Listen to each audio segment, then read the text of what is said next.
What's up, everybody? Welcome back. This is Automated episode number, I got to go two hands, 13. I am John Levesque. I'm your host. And as always, I am joined by the awesome crew of Kent, Pranav, and Apostolis. Welcome, guys. How you doing? Great, John. How about you? Doing good, doing good. Kent, how are you up in cold Canada? Not too bad, not too bad. I see you got a fancy new studio behind you. That looks pretty cool. Yeah, got an upgrade in digs for no longer in the office. I'm now in the studio. And Pranav, how you doing, buddy? I'm doing well in the rainy Seattle, Joe. I know. I wish we would get some snow or some sun or something else. I'm tired of gray and wet. I can sell you some snow. That's not a problem. I mean, a cooler of snow is not enough, Kent. I need it to come from the sky, you know. I appreciate the thought, though. I wish the borders were open. I'd come hang out up there. And also, you know what, real quick, let's say a big Happy New Year. This is our first episode back after the New Year. Happy New Year to everybody. Happy New Year. Glad to have you back with us. Yes, okay. So on to the business at hand. Today, Apostolis is going to show us some great stuff. For so many of you, the out-of-the-box analytics you get in Flow and Power Automate are just not enough. We hear all the times, how do I get deeper? How do I find out more information? And so Apostolis today is going to actually walk us through how we can do just that, how we can dig into the common data service, find the real set of statistics where all that information lives, and decide what we want to display for ourselves. So Apostolis, I'm going to go ahead and hand things over to you, my friend, and the floor is yours. Yeah, thanks, John. So the topic of today is really how, as John said, how we can go deeper on the flow analytics. Now that we have, to distinguish also between cloud flows and desktop flows, there are, of course, different reasons why you would like to dig deeper on specifics of past flow execution or maybe even on real time. So in order to enable that, we leveraged something which is called Microsoft Dataverse. This is the underlying foundation, of course, of the Power Platform, but also driving the whole Dynamics 365 business solution stack. So we will be leveraging the Microsoft Dataverse API system together with Power BI and the Power Automate service to get a little bit deeper when it comes to the flow analytics. So for that, let me actually jump into the deck. So the agenda will be, first of all, the key drivers, why we did that dashboard, how it looks like, how it has been built, some really important findings around that, and then looking also into options of real-time monitoring and, of course, Q&A.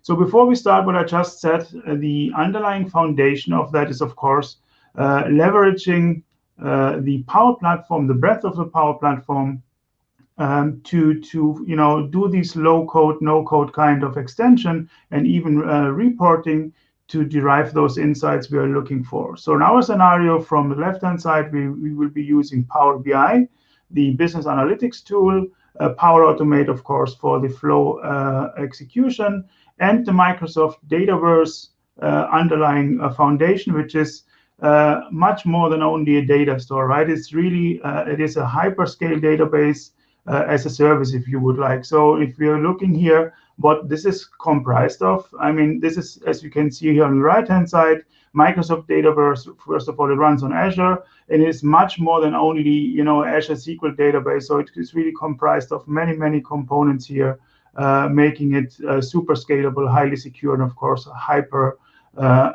redundant and stuff, right? So, and if you're looking at the internals from a feature perspective of Dataverse, as I said, it comes with a lot of built-in services like security logic, data storage integration, and then if you're looking into the foundational topics like authentication, authorization, but also auditing, so you know who is accessing those components when, and have the full traceability of how many executions of a specific activities on a table has been done and so on. Then on the right-hand side, you see many connectivity options, reporting, connectivity to Azure Data Lake, and so on and so forth. So, and the API, this is what we have leveraged in this scenario to derive, to connect to those endpoints, which are, whenever you execute a Power Automate desktop flow, the telemetry, the execution log is then, of course, transferred to our cloud service.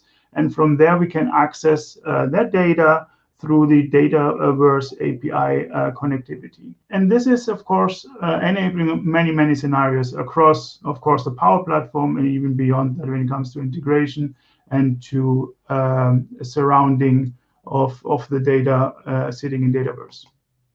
Okay, so why this dashboard? First of all, I was bored during the lockdown. I mean, yeah, you know, it's easy how it's really amazing how easy you can get started with those components. Once you know a little bit the workings of the Power Platform, it's so easy to extend that knowledge to different tool sets like Power BI in this case, or even smaller Power Apps, which then surface information.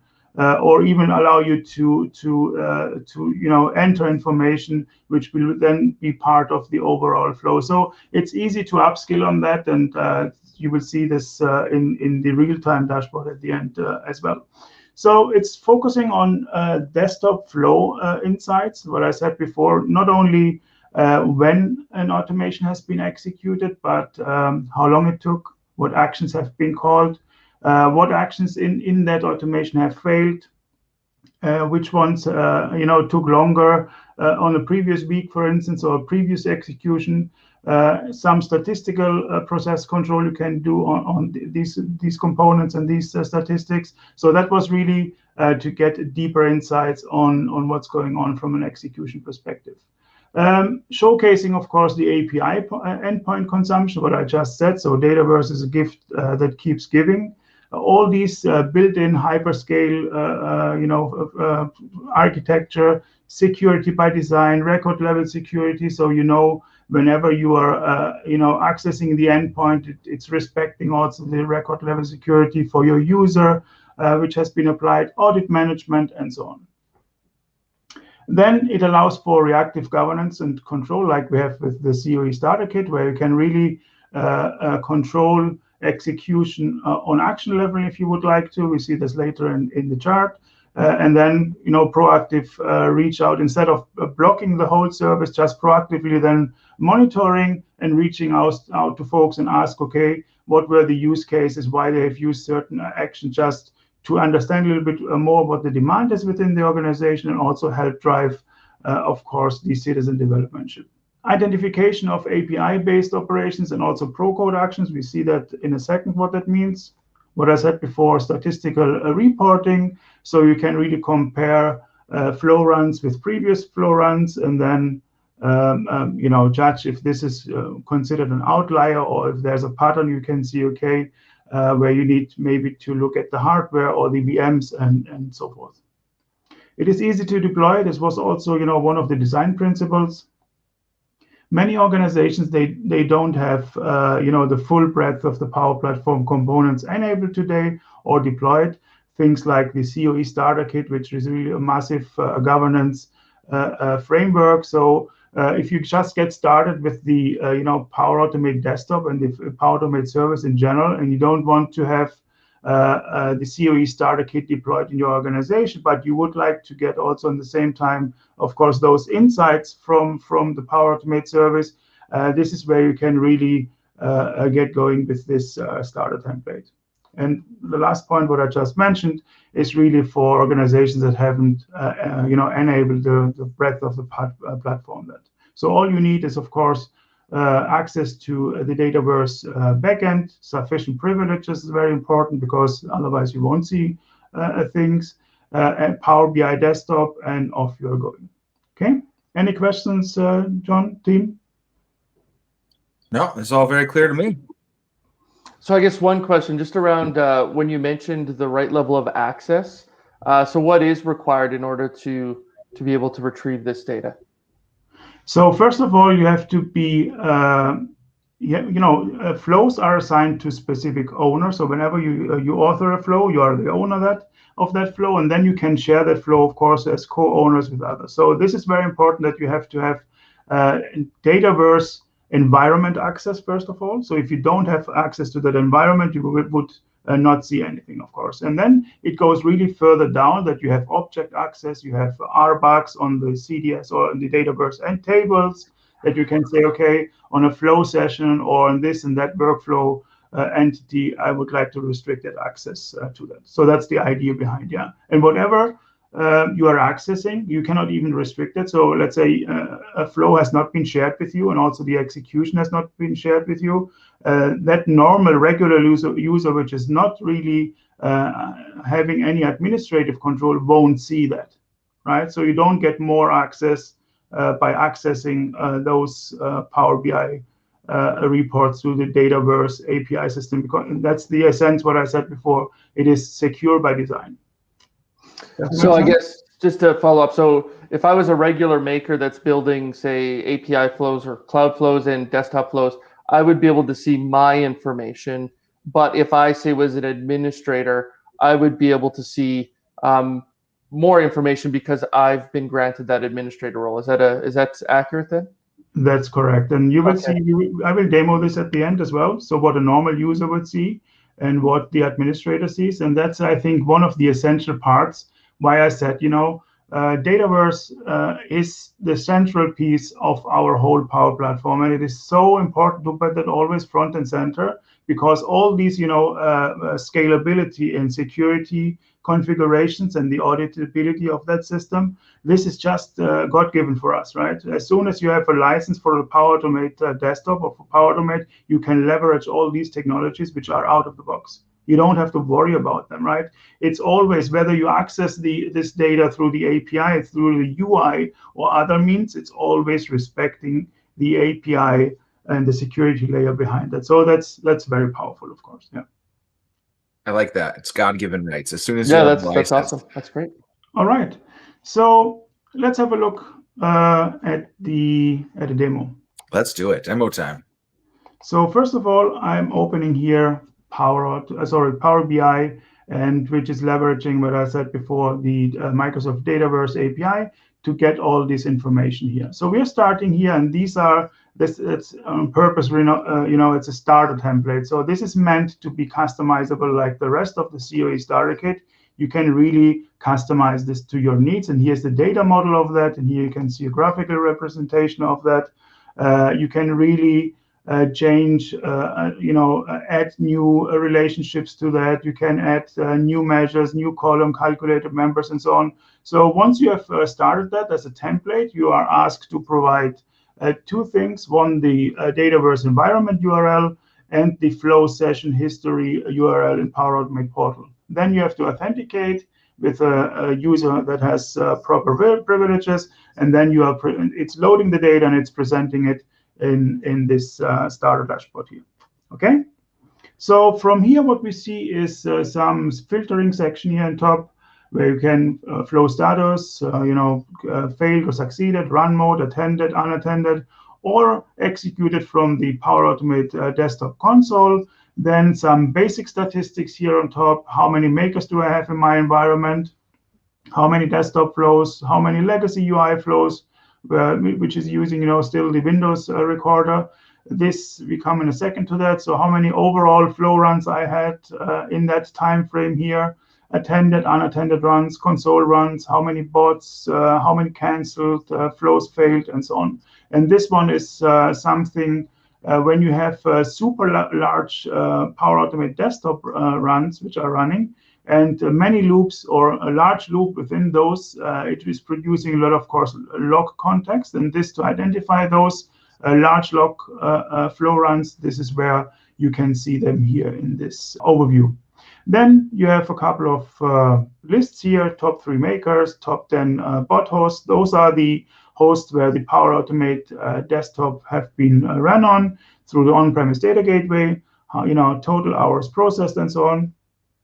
Then the top actions in Power Automate desktop which have been used along the line. You can see, of course, write to Excel has been used 25,000 times. What was the average processing time on it? So just a couple of basic statistics you can get, or basic counts you can get out of whatever the flow portal is really producing here from an action perspective. So if I click here on one of these flows, and I look here at the processing history, so all these actions which are registered here, they are compiled in this Power BI dashboard, right?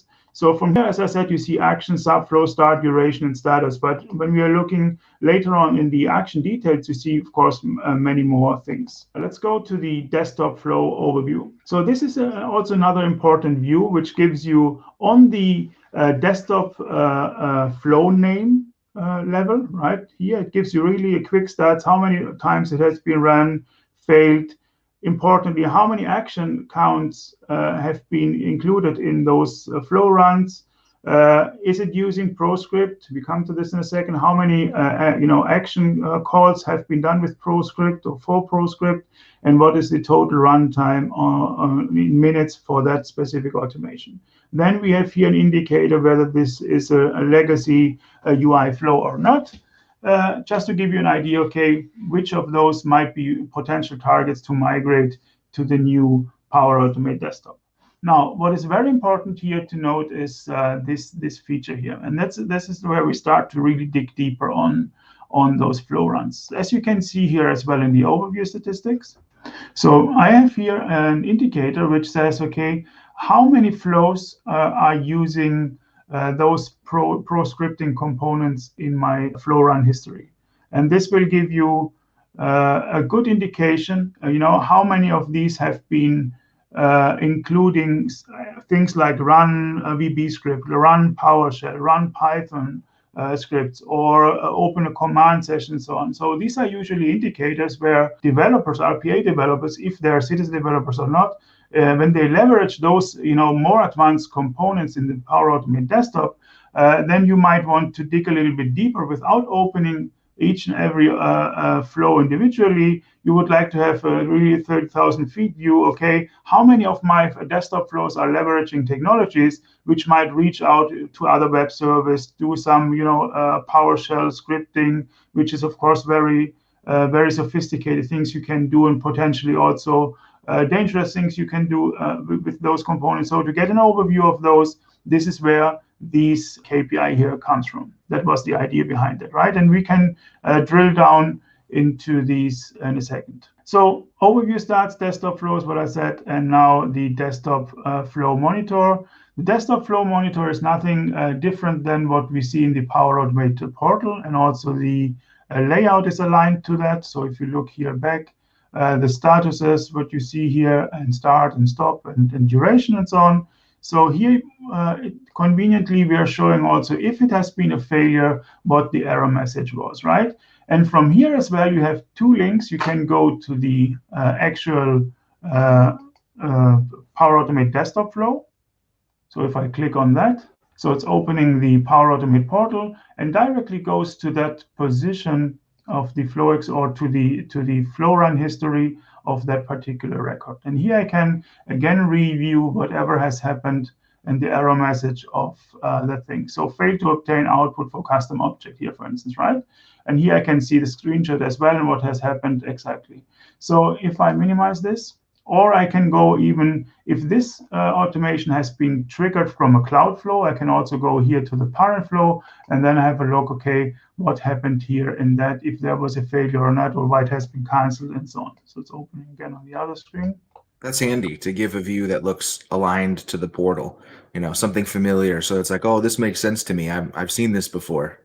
Exactly. And especially, John, in case of cloud flows, you know that we have this option. You can see each and every component in the cloud flow. So we can really debug that specific action which was causing maybe the error, or even you would like to look at the input and outputs of those actions individually just to make sure, okay, you understand what happened in those environments. Okay? Totally. So from here on, what's important, as I said, in the Cloudflow history, you will see, if you go back to the history records, you will see here a note which is saying on the cloud flows, of course, not on the desktop flows. So you will see a note here on top of the run history which says 28 days run history. So anything beyond that is cut off because of GDPR and privacy requirements and so on. And to indicate, before you really click on one of those icons, it will give you an indicator, a graphical indicator with a flag. Okay, there is that process execution or that flow execution is older, let's say, than 28 days. Okay, so here you see then the indicator of those flows. Okay, so let's go up here and look at the next component. From here on, and that's also important, right? If I would like to review, of course, my flows, and I would like to look at more detailed on specific errors, what is nice here and what you can also not do from a portal side is that you go, for instance, here and you say, okay, on that specific automation, which succeeded in this case, I would like to right-click. If you would like to drill through that record, this is really the execution of all flow history, right? You can now go into details, like to the run details. So which actions have been included as part of that execution? You see here 24 actions. The average duration of each action was 1.85 seconds. And what was the max duration of a specific execution here? Okay, so in here you can see even again the flow itself. So it will open again the portal, or you can also look at okay, what information, drill down further, what information has been used, or what actions have been used in those flows. If, for instance, a script has been used, then you would see that here. Or if web service calls have been done through that, then you would see that in this experience. So let's have a look at actually scripts. I think those were being used here. Okay. Oh, quite a lot of scripts, as you can see. And this is now, I think, one of the key reasons this has been actually built. This gives CoE folks, or Center of Excellence folks, really a view into the situation across environments, or in this particular case, of course, for that environment, but for all Power Automate desktop flows and their respective actions. So if I go back here, as I said, here you will see a subflow, the action name, which always is reflecting here in Power Automate desktop. So those are the subflows, and those are then the specific actions. What we see here is exactly the detail level and then the duration and the status. But going one step further, if I would like to have a look here, for instance, if we go back to our Power Automate desktop flow, and I look at one of the really pro code actions, like calling a web service.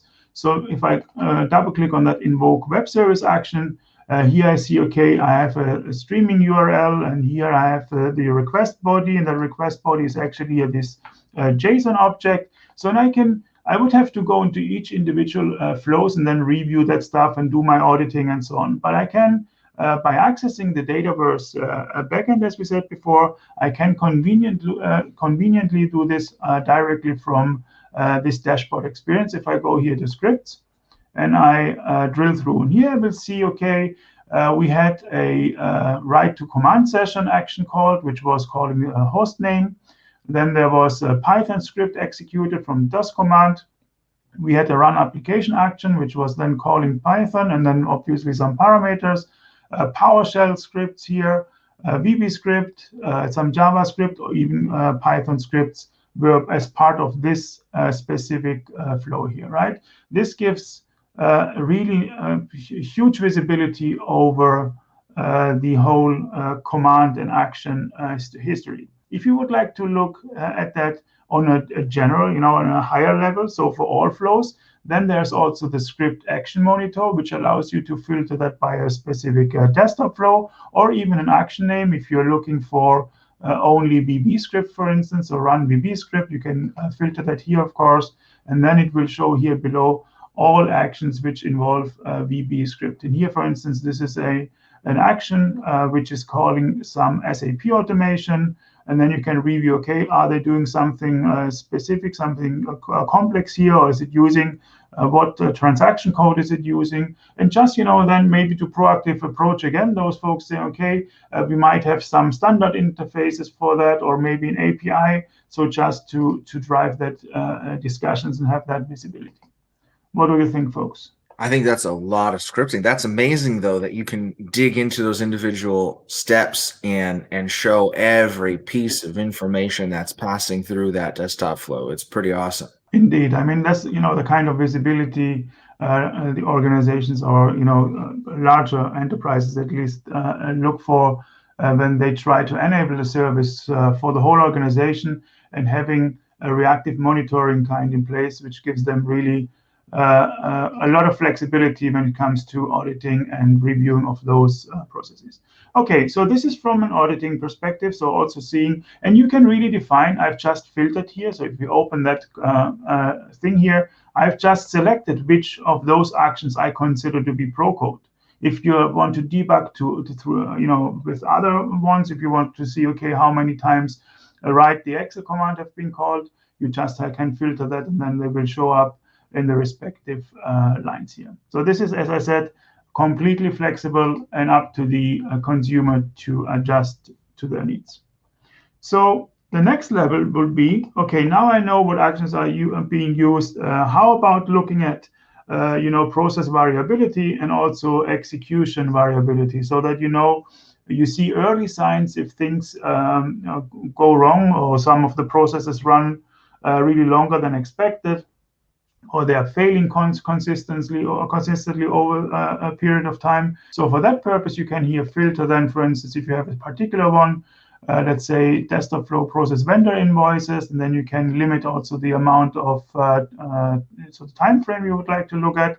Let's say then you have a week's overview of the data you would like to have a look at, and this is what the chart would look like with the information you have filtered now here. From here on, you can then say again, right-click, and look at that particular day, the total execution of that particular day, by drilling through to the details. And here you come again to that view, which is filtered now for that specific process cluster on that day, all the execution. And here you see immediately, okay, there was something wrong here as well. I would like to look at that, look at the scripts, and then see, okay, there was some run application happening only, some system info, who am I, and so on. You can read it and you review and look at the error. So from here on, as I said before, you have always a link back to the Power Automate portal to look at the specifics for that specific execution. And here you see, if I scroll down, I can click on that one. There was a run subflow, and this has failed. Actually, the real action which has failed is further below here, and this is the problem. So this gives you really, a link always between your custom reporting. You can always play back to what the reality is, of course, in real time on those Power Automate desktop and Power Portal statistics. Okay. And from here again, if you would like, of course, you can then drill through again to web services and so on. Back in the performance chart, as I said, this is the historical view you could get. And then you see, of course, here always the duration, and this bar here next to it always reflects the previous days or the previous period's execution count. All right, and this is then the distribution and the change over time you see there as an indicator. Of course, this one is maybe not a stable process. It might have, different inputs and outputs. So that's why the processes run more often or longer. But if you have really a stable process with a stable variability of input and output, this will give you really good insight on what's going on. Then the next level, if you are sufficient in analyzing those points, then you can, let's filter here to succeeded only. You can also look at a more statistical approach on that data, right? Where you see here, let's start from the left-hand side. You have here upper and lower control limits, and then a central point. And this is then controlled how many standard deviations your process is allowed to deviate from the mean. Right? So if I want to control my process with 3 standard deviations or sigmas, I can open that a little bit. Okay, I can say this is still now under control, my process. Or if I want to drive a little bit more narrow execution and tighter execution, I can even go to 1 or 2 sigma level below. And this would then show, okay, I have an outlier on these dates, these 3 points here, and then you can look and dig again deeper on this side. Okay, and here's just a violin chart which shows you that distribution on the different hosts you are having where those particular flows are run on. Make sense? Yeah, the level of intelligence here is intense. My goodness. I think each time you click down, I'm like, how can it get deeper? My gosh. Yeah, I mean, and that's really not rocket science, John, right? So this is normal, and that's the power of Power BI and actually the DAX language. So this dashboard has been preloaded. So I've done a couple of these measures, as they are called, which are really giving you the opportunity to look at data from yesterday, for instance, previous quarter, month-over-month changes, which we will see in a second. So those have been defined, and you can see here the code. You can change this, but it's also a good template to learn maybe those technologies and how you can use that, without any coding or statistical backgrounds, because Power BI and the DAX language give you a lot of things out of the box where you can create, for instance, new quick measures, which have a lot of this intelligence built in, so you don't have to think or to learn the language really from scratch, right? Where you see, okay, average per category, time intelligence, or month-over-month changes, quarter-over-quarter changes, and so on. So that's all built in, again, in Power BI. So there's tons of videos, of course, available and documentation on how to do those. But that chart is meant to show you, okay, how you could address those specific reporting needs if you wish to. Okay, so this is then the view you see on the portal when you have a flow execution, right? So head of flow execution, these are the actions and then durations and the status. So if we look now at this action performance day over day or month over month, this will give you different intelligence now again on action level, but it will tell you also for that specific time frame what is here, for instance, the previous execution length, for instance, duration for VB script, for instance, and what was the execution of the previous day, and then it calculates the day-over-day changes, right? And you can look at this on action level and, of course, time period level, or by host, by action, and so on and so forth. And then the same goes for month-over-month changes, where you see, okay, for specific actions, let's say you're always having, an update script which does some month-end transfer of data, and always, okay, it's the same amount, for instance, stable amount of employees and a stable amount of data which should be transferred. You can see, okay, performance of that specific action, which is then calling maybe a web service on the other end, and then you can look at that from a really month-over-month, day-over-day change, and so on. Okay. And then the other three, those were just the drill-through reports you have seen before. So this is all good and nice. So imagine you have a Power Automate portal for our analytics, where you can see not only, of course, the actions. As you might have noticed, we have here a filter, which is also hostname, which is actually the on-premise data gateway or a cluster. And the same information we have here, of course, also the portal, right? If you go here to our data, and then on the gateway side, we see a list of on-premise data gateways, or actually bot hosts and bot targets. So single on-premise data gateways, or here we have two clusters. One is a Windows 10 cluster, and this is a Windows Server cluster, right? So if I click on that, then I see I have two participating clusters in that gateway. And here I see again per machine or per cluster the previous execution of my path flows. Okay, and here I did the three different sessions. So that's good and that's nice. The problem is, let me start one of that of our cloud flows, which is triggering. So that cloud flow you will see in a second is triggering in parallel three Power Automate desktop flows, which are executed on a specific cluster. This server cluster I've just shown you, right? It's executed on that cluster. And because I have set here that flag run on all gateways in that cluster, it makes a choice depending on load balancing where to run the bots. Okay, so these are the three bots I'm having here, or the same bot, sorry, but the three executions of that. So I have three accounts here, which is then accessing those machines accordingly. So when I start now that flow, and this has been newly added in December, so they're really monitoring cloud execution on gateway level. So if we go now here, let this start. Okay, so this has started, as you can see here. So if you go now to the gateway overview, I go here to monitor and then desktop flow queues. what I will be seeing here is, first of all, again, my gateway cluster, a gateway cluster, how many gateways are part of that cluster, and how many, if I go to the live updates here, how many of those clusters or gateways are currently executing flows. And here we have 2 desktop flows which are queued and 1 which is currently running.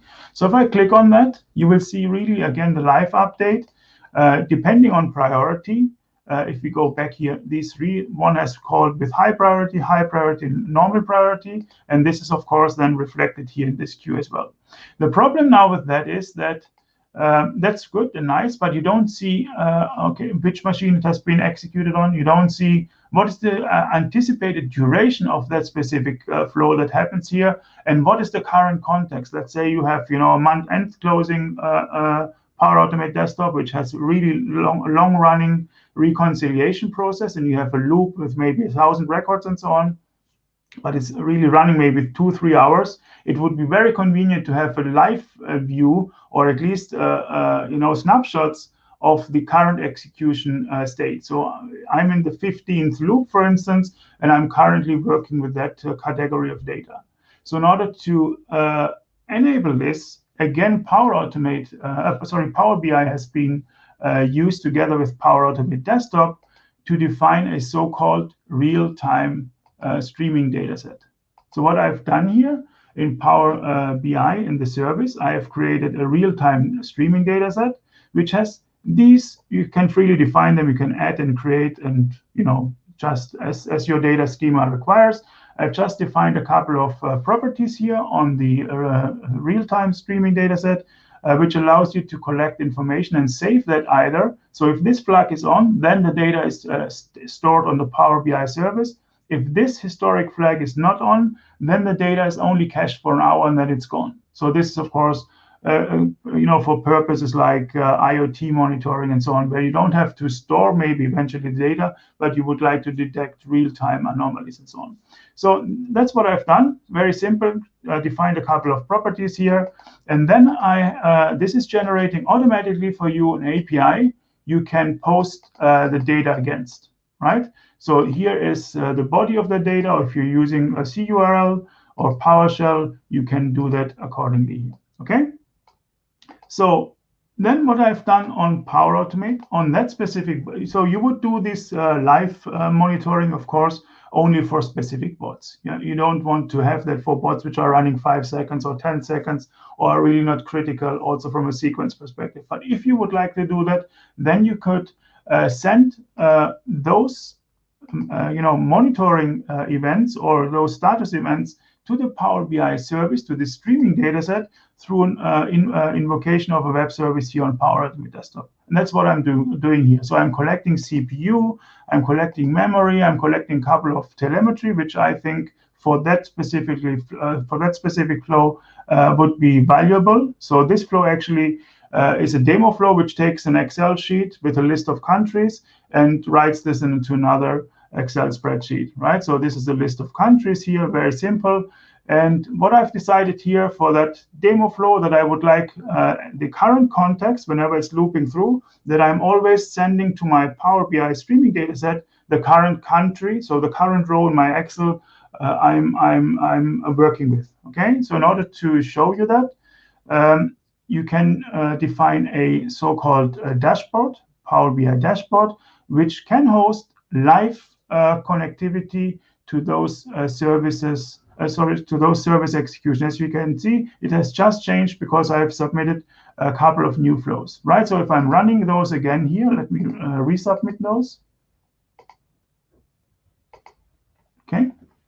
So this will take a second until they warm up.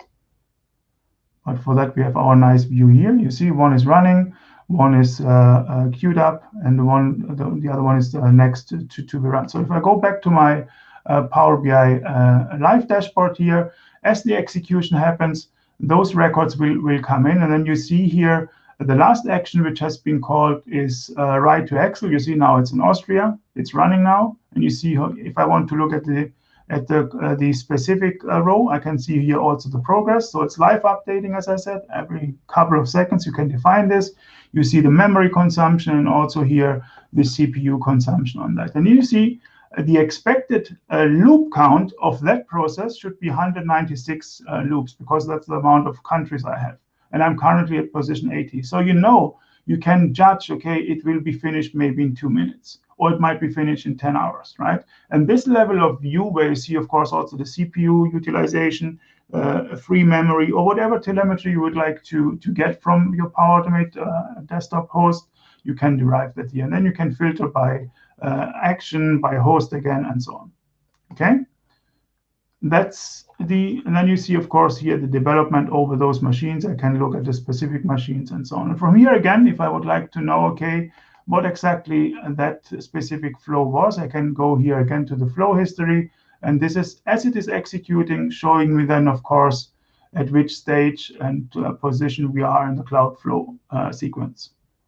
Okay, so this is rounding up, actually, John, the real-time processing with more, a history processing of the analytical data. I love it. Okay, so you see it's still executing. I have two bots to be finished, and this is what you can see here directly from this dashboard as well. Okay, any questions? No questions. I'm overwhelmed. That's a lot of information. Yeah, and as I said, no C#, no Python code needed to do these things. It's really configuration and the access to the CDS, of course, backend. That's gold. Yeah. Pranav, you've been quiet. What do you have to say? I am mesmerized in real time. No, that's awesome. This sort of fills up a huge sort of gap that we had from a customer perspective. We have the out-of-the-box analytics, but that's sort of meant for a general purpose audience, and it gives you a sort of one lens into your desktop and cloud flows. But as you start to write more and more these business critical automation on the platform, then the level of sensitivity that you want tends to be a lot more higher. You want more real and real time, both insights and auditing. So this gives you a nice sweet spot layering on top of the out-of-the-box analytics. All the data, as Apostolis was saying, was still in Dataverse. So it's the same source that we're connecting to. It's not that we are copying the data over to some other data source, and now we have this data fragmentation problem that you're running into it.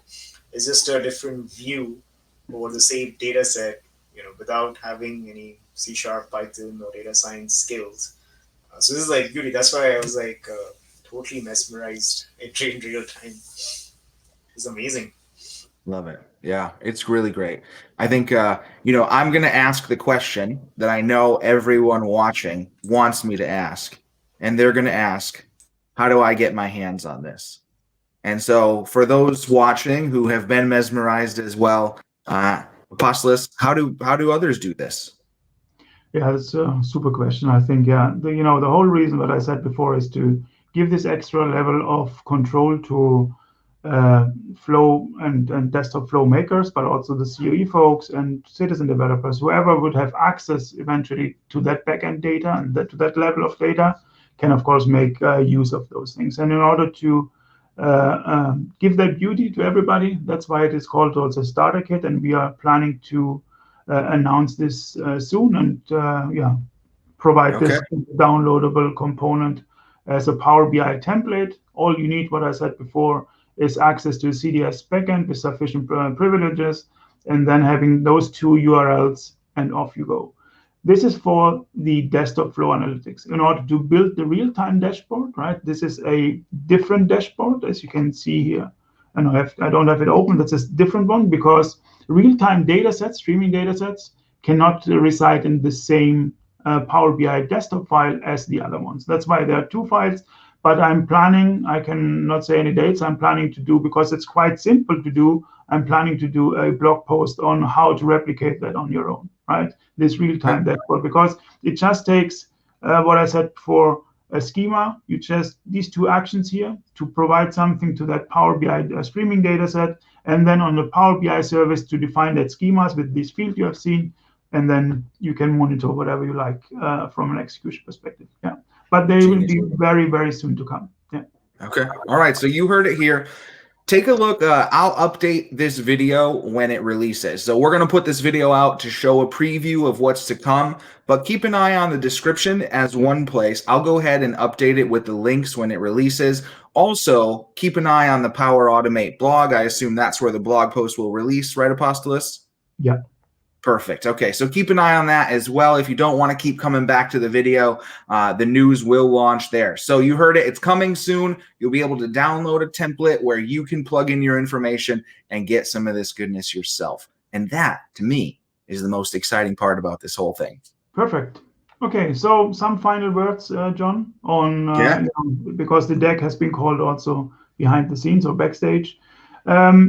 So leveraging Dataverse, this is how I've realized this whole thing. We have said that there are 3 core entities you would like to look into: workflows, flow sessions, and file attachments. Workflows, this is where the desktop flow are stored. Flow sessions is the execution history. And in a file attachment, there's the action context of those flow session executions, okay? Then I've used the web.contents for those who know Power BI because it allows you to handle different HTTP statuses, but also allow you to include, of course, the OData annotations to get from Dataverse, not only the IDs, but also their respective names for that. Then in order to do an automatic or schedule an automatic refresh on the Power BI service, you have to use parameters with relative paths and so on to allow for that, right? It showcases also some medium to advanced data processing commands in the M query language. So if we go back to our dashboard and we go here to edit the query, just as an example, many of these things, have been introduced just to showcase, of course. So if I go here to the actions and I look at the advanced editor, there are some things in there like if I'm getting the action context that includes sensitive information, like for instance a client ID or client secret or anything, I can really obfuscate that information in the transformation process. And this is really showcased here with a couple of those script commands you see here. So that's why it's also a good showcase on how to do maybe Power Query and M transformations. Then this is also very important, data privacy fundamentals. So you cannot just say I'm ignoring the privacy models because this is of course a security risk. But on top of that, if you mix that up, that you have, for instance, for your connections, set the privacy on one data source to private and the other one, for instance, organizational, you will not be able to you will not be able to automatically refresh that thing again on the Power BI service. And there's some internals that I said it's a good showcase to do that. Yeah. Then, also to go ahead. To add to it, that's a good point also, because in your flows also, for folks who've been using sensitive text as input output both for desktop flow and cloud flows, all that data is not logged if you mark them as sensitive. That data does not get logged in Dataverse. It does not show up in those dashboards as well. So do sort of take a look at the privacy fundamentals. Don't ignore. There are a lot of controls available both from a maker's perspective and from a CoE perspective on it. Yeah. Absolutely true. So whatever we see in the portal, you see also here, of course, eventually, right? So some things like what I just described with the client ID and client secret and so on. So those are things, if you define them on the portal and they're, of course, not hidden, then you would see them as well. And this is where I'm doing some minor checks on those. But you have, of course, to go into detail to your data and then make your judgments whether something is considered to be sensitive or not, and then filter that out and so on. So this is not a fundamentals course on security, but just to show you that there are means where you can restrict that on the Power Query and processing level already. Yeah. So then there's the DAX measures. So the measures I've shown you before, so month-over-month changes and so on. And it leverages, of course, once it is deployed to the cloud, also the OAuth 2 authentication. Findings. For those who are very well versed in Dataverse, we have introduced a concept which is called TDS endpoint, which allows you to connect to a Dataverse environment into a read-only SQL instance, if you would like, right? And this is, of course, very important for reporting. So you're doing offloading all your reporting load from the production environments and from production execution and so on. And it respects, again, security roles and so on and so forth. Now, the current implementation of TDS endpoints doesn't expose the flow session entities. That's why I had to use the web contents route instead of the Dataverse or common data service standard connector we have there. We are planning, of course, to support this in the future, but there's currently no ETA for that. Okay, so it might be that the cloud flow history retention differs from desktop flow history. I think this has been rectified already. And for the large flow run log history, if you receive a 413 error, this is usually if you have super massive large legacy action flow runs, which has been, of course, resolved now in the current version. But this is for the history you're having there. If you receive that, then you know. And the dashboard, the first page, will surface those errors in the action log here. So it won't fail. It will just tell you, okay, we have 5 of them. Well, I think the important part here is there is a lot of power, and you will be able to get your hands on it pretty soon. As we talked about before, keep an eye on the blog, keep an eye on the description of this video. I will update it when this comes out, and you can get your hands on it. In the meantime, if you have questions for the team, if you want to pick Apostolis's brain about it a little bit, go ahead and leave us a comment or a question down below. We're happy to come back and answer those as best we can. All right, this has been it for episode number 13. You guys know what to do. Go ahead and click like and get subscribed so that you don't miss another video. And that's it from us. We'll see you in the next one.